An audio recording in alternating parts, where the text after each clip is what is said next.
in boys and girls. Now we are going to the next chapter, that is the second chapter, game theory. And in this chapter there are two types of problems, that is solve the game by saddle point method, solve the game by dominance method. Now what happens is, dominance method is often asked question and it is a bit complicated. I don't say the word complicated here. It's very easy if you understand. And saddle point method is very simple. That's precisely the reason why I have taken dominance method as the first one for you.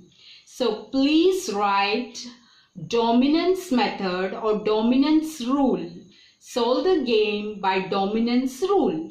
Please write that and the question begins. They will have given you this question. They will have not put the marks like this. I have put the marks to make the things simpler now.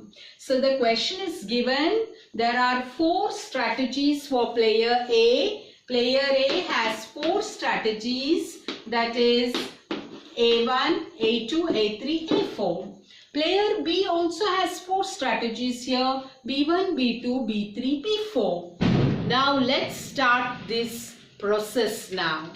See, what happens is we have to solve the game here. We have to see which is the best strategy for player A, which is the best strategy for player B. That is what we have to find out.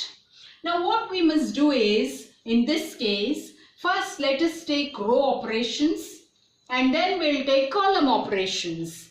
Since we're taking row operations, we're just marking it like this so that it will be very easy for you. Now in dominance rule, you have to just remember something very important. That is, row means profit. You remember, just have it in your mind. Rows are all profit oriented. Column is loss oriented.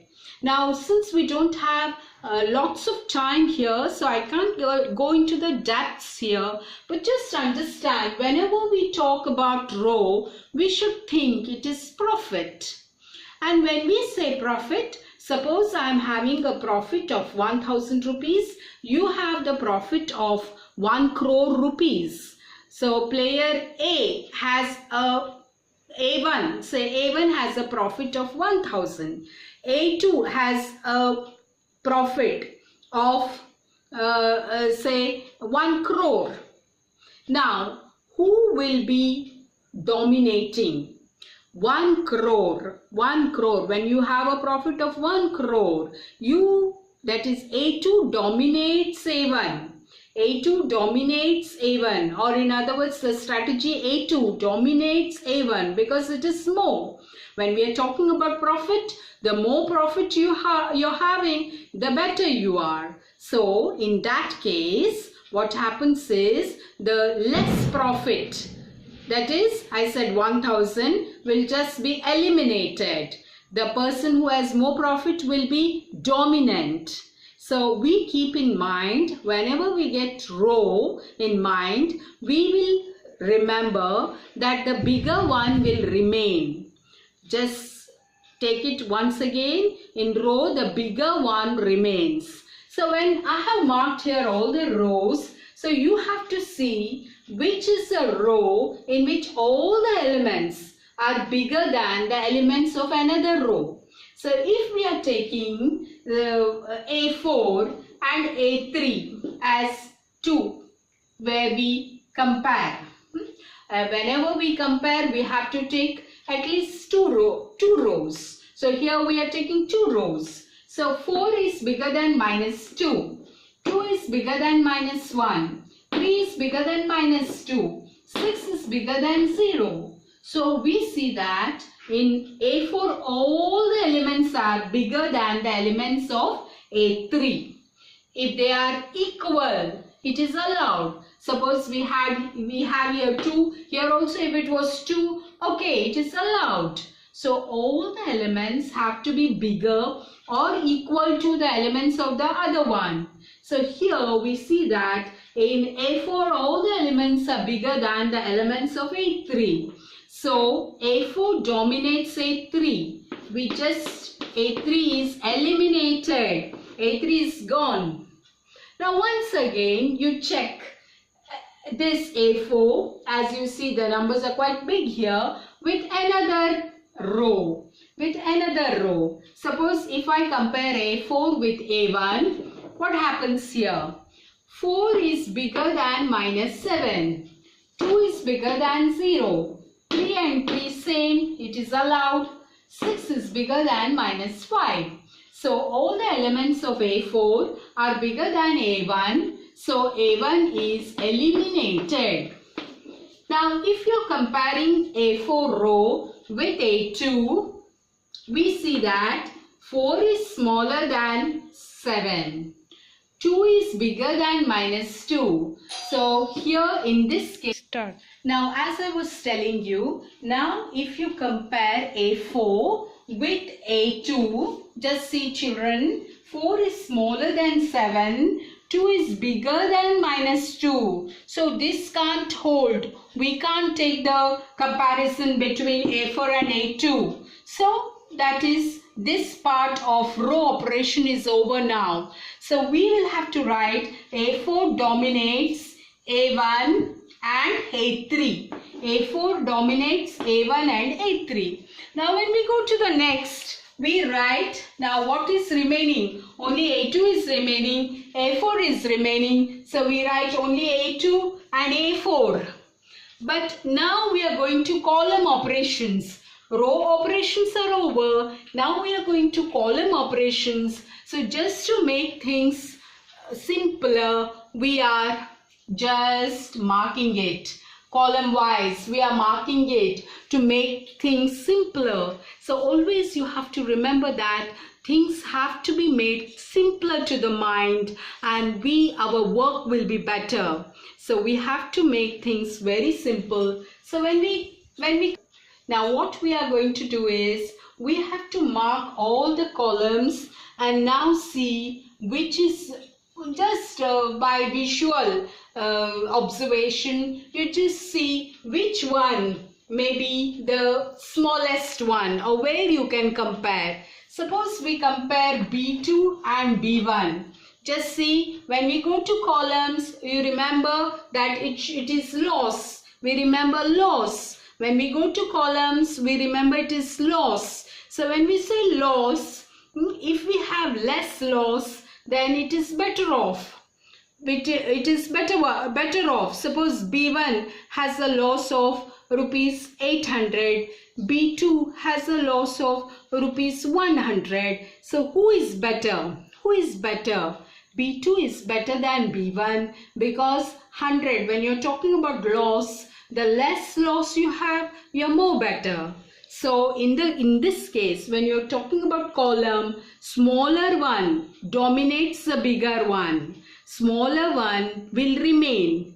Bigger one will go off. So now when you're talking about the columns, suppose we are comparing B1 and B2. Here, which is smaller?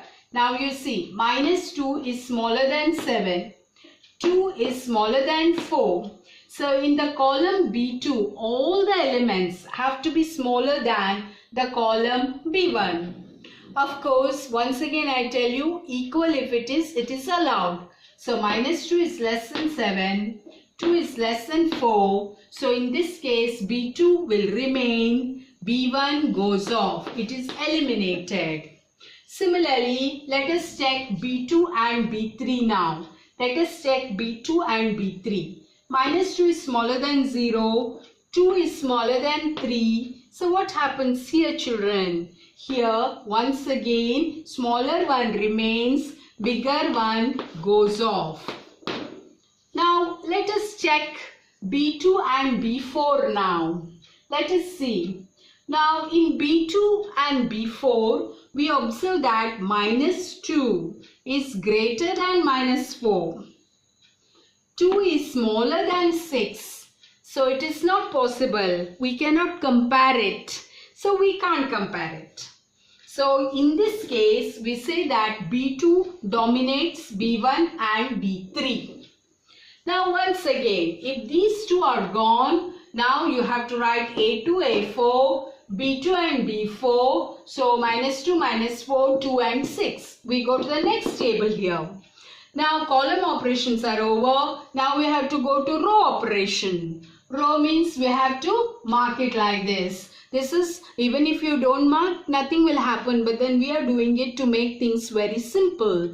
So we have to have easy methods always. Now what happens? Row operation, we remember profit. Profit means bigger one will remain. So what happens here? A4, 2 is bigger than -2. 6 is bigger than -4. So here A4 dominates A2. A4 dominates A2. A4 remains here. A2 is gone. Now what happens? We have finished the row operation here. So we have written A4 dominates A2. Now we are left with A4, B2 and B4. So A4, B2 and B4. Now we are going to go to column operation. One row operation, now column operation. So this column, B2 and B4. There are two columns here. So when we say column, it is loss. Loss means what? Smaller one remains. Smaller one remains. So what happens? 2 remains. 2 and 6 when we compare. This column is 2. This is 6. So 2 is smaller than 6. 2 remains. This goes off. So ultimately, what do you have? The best strategy for player A is A4. The best strategy for player B is B2. You must write it, children. You have to write it. The best strategy for player A is A4. The best strategy for player B is B2. And the value of the game is 2. It is not a fair game. So if it is a fair game, the value will be 0. The value of the game will be 0 if it is a fair game. So generally they ask for 1 mark also. What is the when is a game a fair game? So you must write when the value of the game is 0, it is a fair game. Now in this case, it's not a fair game because the value of the game is 2. So